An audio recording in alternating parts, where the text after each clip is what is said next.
The Fishing Paper Show is proudly brought to you by United Fisheries, bringing fresh fish to your plate.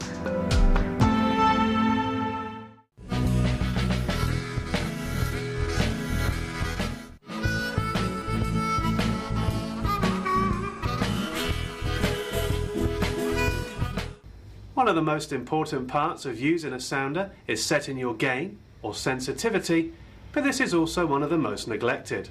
Most sounders have an automatic setting for gain, but turn this off and start using it manually and you'll find you'll get far better results from your sounder. Gain works like a filter.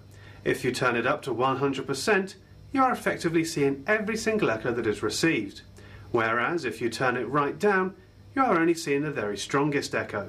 So how do you set this correctly? One way is to turn it up until there is too much noise on your screen, then nudge it back slowly to clear the weaker echoes, until only a few remain in the background. This way you know you're seeing every fish echo received, as some, like cod and groper, give off very weak echoes. Another way is to set your range to double the amount of water you're in. For example, if you're in 20 metres of water, set your range to 40, and then turn your gain up till you get a secondary bottom echo. So how often should you be adjusting your gain? Personally, I would adjust mine every time I get to a new fishing spot and then tweak it on a regular basis. You'll need more gain as you get into deeper water, but this will increase the clutter in the shallower water. We overcome this using our range and shift, which we'll look at in more detail next week. Until then, put your gain onto manual and get out there and see the improvement. Whoops, caught fiddling. Actually, Andre, I have to tell you, this has probably been one of the better gifts that I've had in the shed. I will put your lure to the test at some stage, but this is really... Hey, listen, you two have something in common. That's a commercial interest. Malcolm, you've been involved in commercial fishing way back. Yeah, my first job, when I left school, I trained as a deckhand at Nelson Polytech, and then from there worked on some deep-sea trawlers for a few months, and then moved back to Kaikoura and did a couple of years on cray boats. So yeah, have a background. So that explains your sort of interest in the Kaikoura area as a recreational fisherman. Yeah, I did a couple of years schooling there as well. So, yeah. Now we sort of talked about fishing the long drop earlier on. So it's not actually toilet humour. You do fish the long drop, as you call it. So can you explain what we're talking about there? Oh, one of the when I was involved in the commercial industry around Kaikoura, I saw the quality of groper and blue nose, etc., and trumpeter that could be caught in deeper water. At that time, it was out of reach to the average recreational angler. You know, we only sort of had monofilament line. It was before braid, etc. So once braid came along and we had the ability to fish deeper, I moved out deeper and out off Kaikoura, it sort of drops away reasonably flatly out to 100 metres, and then it dives off down to the depths, you know, where the whales dwell. So it's on that, you know, you call it the long drop or the drop off. It is basically that drop off, that steep face where these species hang out, so to speak. And I guess that's the food chain is there. The currents hitting the walls of the uprising is bringing the nutrients up and starting the food chain off.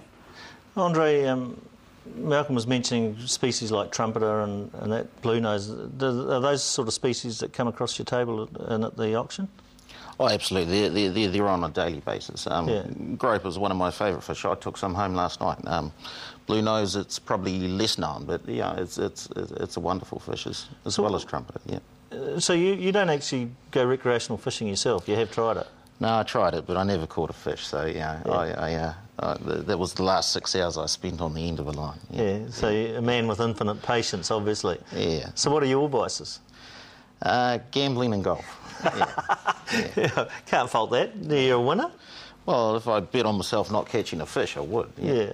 Well, that's a sure bet. That's a sure bet. Malcolm, talk us through the rig that you've got for this long drop fishing and tell us what sort of depth of water are we targeting? We're basically targeting sort of 200 to 300 metres of water. Yeah.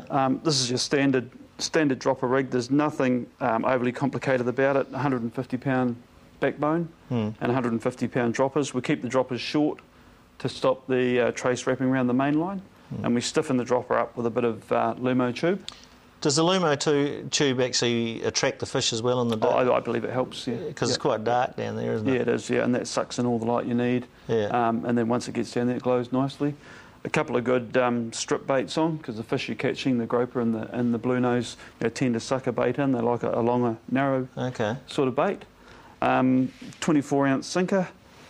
No real need to go any heavier than that. Any lighter and you won't get down there. You'll drift off somewhere else. So yeah, 24-ounce. Is there much current out there? It depends on the day. Some days there is and some days there isn't. A big current day you wouldn't bother. You just won't get your gear to the bottom. So what are ideal conditions for fishing off Kaikoura? Probably a nice still winter's morning. Yeah. A nice frosty morning, a nice flat sea, no wind and no tidal movement. So I imagine that the weather out there would protect the fishery to some degree. Yes, it does, yeah. In summer you predominantly get your northerlies. They blow up sort of by 10, 11 in the morning and sort of pushes everyone in by lunchtime. Is it a seasonal fishery? Do you get different fish at different times of the year? No, not really. It is better in the winter, but the groper and blue nose are there all year. All right, there you go. That's fishing the long drop off Kaikoura, and if you haven't done it, then it's something that you might want to have a go at. Malcolm Housestead specialises in it. If you want to read some of Malcolm's stories, they are in the fishing paper, so pick up a copy at your local Hamel store or Smith City. We're going to take a short break, and when we come back, cooking with Crimpy, kingfish, doing it better with Hamels, Harling. What's that all about? Check you shortly.